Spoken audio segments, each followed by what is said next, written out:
Hi everyone, welcome to Hanshu's world. ఈరోజు మన ఛానల్లో చికెన్ తందూరి హౌస్లోనే ఓవెన్ లేకుండా చాలా టేస్టీగా, సాఫ్ట్గా, జ్యూసీగా, స్మోకీ ఫ్లేవర్తో ఎలా చేయాలి అని అయితే చూపిస్తాను, పక్కా రెస్టారెంట్ స్టైల్లో.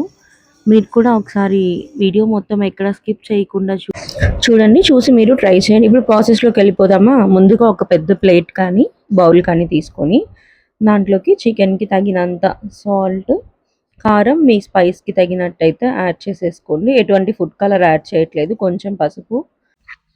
ఇప్పుడు తందూరి మసాలా కూడా వేసుకోవాలి. దీన్ని నేను 3 టేబుల్ స్పూన్స్ వేసుకున్నాను. నెక్స్ట్ మళ్ళీ 1½ టేబుల్ స్పూన్ అల్లం వెల్లుల్లి పేస్ట్, హాఫ్ నిమ్మరసం వేసుకొని దీంట్లోకి మనం బాగా పీస్ అనేది సాఫ్ట్‌గా వచ్చేదానికి పెరుగు అయితే యూజ్ చేస్తున్నాను నేను. ఒక హాఫ్ కప్ పెరుగు అయితే తీసుకున్నాను. నేను తీసుకునే చికెన్ క్వాంటిటీ వచ్చి 750 గ్రామ్స్ అనమాట. 2 లెగ్ టు థై పీసెస్ అయితే తీసుకున్నాను నేను తందూరికి.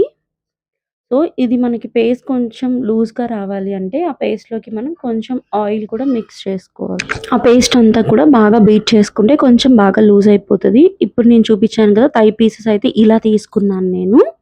బాగా పెద్దవిగా ఉంటాయి. దానికి ఇలా ఫోర్క్‌తో అయినా మీరు హోల్స్ పెట్టుకోవచ్చు.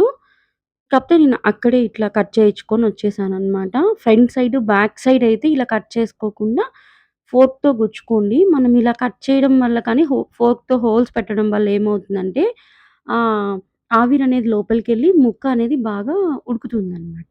ఇప్పుడు ఒక పాన్ తీసుకొని దాంట్లోకి నేనైతే 3 టేబుల్ స్పూన్స్ దాకా అయితే బటర్ వేసుకున్నాను. ఇది హీట్ చేసుకున్న బటరు. మీ దగ్గర నార్మల్ బటర్ ఉన్నా ఏసుకోండి. లేదంటే నెయ్యిని ఫ్రిడ్జ్‌లో పెట్టుకుంటే బటర్ అయిపోతది మనకి. సో, ఈ విధంగా పీసెస్ మ్యారినేట్ చేసుకొని, ఇప్పుడు నీట్‌గా ఒక దగ్గర పెట్టేసుకొని, మూత పెట్టేసుకొని, ఒక 10-15 మినిట్స్ అనేది మీడియం టు సిమ్‌లో పెట్టుకోవాలి. అప్పుడు కొంచెం తీసి ఒక సైడ్ అలా అని చూడాలి. కొంచెం ఫ్రై అయింది, బాగా ఎర్రగా అయింది అనుకున్నప్పుడు మళ్ళా ఇలా ఫ్లిప్ చేసుకొని, అగైన్ మళ్ళా 15 మినిట్స్ అనమాట. అటు ఇటు కదుపుతూ మధ్య మధ్యలో చూసుకుంటూ ఇలా మనం ఫ్రై చేసుకోవాలి. ఇలా మూత పెట్టడం వల్ల ఏందంటే ముక్క అనేది బాగా ఉడుకుతుందనమాట మనకి. ఇప్పుడు ఈ ప్రాసెస్ అయిపోయిన తర్వాత ఇది కొంచెం ఉడికింది, ఆల్మోస్ట్ 50% అయితే ఉడికిపోయింది అని అనుకున్నప్పుడు ఏం చేయాలి అంటే, ఇప్పుడు 2 పీసెస్‌లో ఒక పీస్ మట్టుకే బాగా ఫ్రై చేసుకోవాలి. ఇప్పుడు దాంట్లో ఉన్న మిగిలిన కొంచెం బటర్ అంతా ఒక కప్‌లోకి తీసుకొని ఫ్రెష్‌గా 3 టేబుల్ స్పూన్స్ ఆయిల్ వేసుకున్నాను. వేసుకొని ఇప్పుడు ఒక్కొక్క పీస్‌ని బాగా 2 సైడులు ఫ్లిప్ చేసుకుంటూ అయితే ఫ్రై చేసుకుంటున్నాననమాట. చూసారు కదా, ఇలా అటు ఇటు తిప్పుకుంటూ ఫ్రై చేసుకుంటున్నాను. టోటల్ ప్రాసెస్ అనేదైతే నాకు 45 మినిట్స్ దాకా పట్టింది.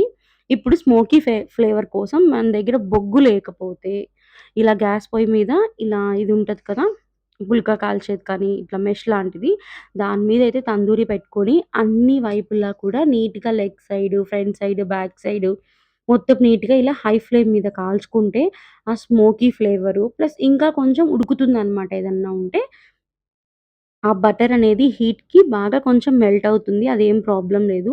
అలా కాల్చుకున్న తర్వాత మళ్ళా అగైన్ తీసి ఆ మిగిలిన బటరు, ఇంకొంచెం మిగిలిపోయిన మసాలా పేస్ట్ ఉంటది కదా, అది వేసేసేసి మళ్ళా అగైన్ 2 పీసెస్‌కి కూడా ఇలానే మిగిలిన మసాలా అంతా వేసి బాగా ఫ్రై చేసుకొని, దించే ముందు ఇంకొక్కసారి గనక మనం పొయ్యి మీద ఇలా మళ్ళా మంటలో ఒకసారి మెష్ పెట్టుకొని కాల్చేసుకుంటే నీట్‌గా రెస్టారెంట్ స్టైల్ మీకు తందూరి అయితే రెడీ అయిపోతుందండి. ఈ బటరు 2 పీసెస్ బాగా అయిపోయేంత వరకైతే సరిపోతుంది. దాంట్లో ఉన్న గ్రేవీ కూడా మనం రైస్‌లో వేసుకుంటే చాలా బావుంటది. కొంచెం చికెన్ కర్రీ ఉన్నా దాంట్లో వేసుకొని తినేయొచ్చు. చూసారు కదా, చూడ్డానికి ఎంత టెంప్టీగా, జ్యూసీగా, కలర్‌ఫుల్‌గా ఉందో. దీంట్లో మనం ఎటువంటి ఫుడ్ కలర్ అనేది కూడా అయితే నేను యాడ్ చేయలేదండి. సో, ఇప్పుడు ఫైనల్‌గా దీన్ని ప్లేటింగ్ చేసేసుకొని ఆనియన్స్, లెమన్ వేసేసుకొని సర్వ్ చేసుకొని తింటే చాలా టేస్టీగా ఉంటదనమాట. సో, రెస్టారెంట్‌కి పోకుండా వాళ్ళు ఎలాంటి చికెన్ ఇస్తారనే డౌట్ లేకుండా పిల్లలకి ఇంట్లోనే మీరు ఫ్రీగున్నప్పుడు, ఇది టైమ్ టేకింగ్ ప్రాసెస్ కాబట్టి సండే గానీ, అలా మీరు వీకెండ్స్‌లో ఖాళీ ఉన్నప్పుడు చేసి పెట్టుకోండి. ఎంతో టేస్టీగా ఉండే చికెన్ తందూరి అయితే రెడీ అయిపోతుంది. Thank you. ఈ వీడియో గనుక మీకు నచ్చినట్లయితే don't forget to like, share, subscribe. మీరు కూడా ఈ రెసిపీ ట్రై చేసి ఎలా వచ్చిందో నా కామెంట్ బాక్స్‌లో కామెంట్ చేయండి.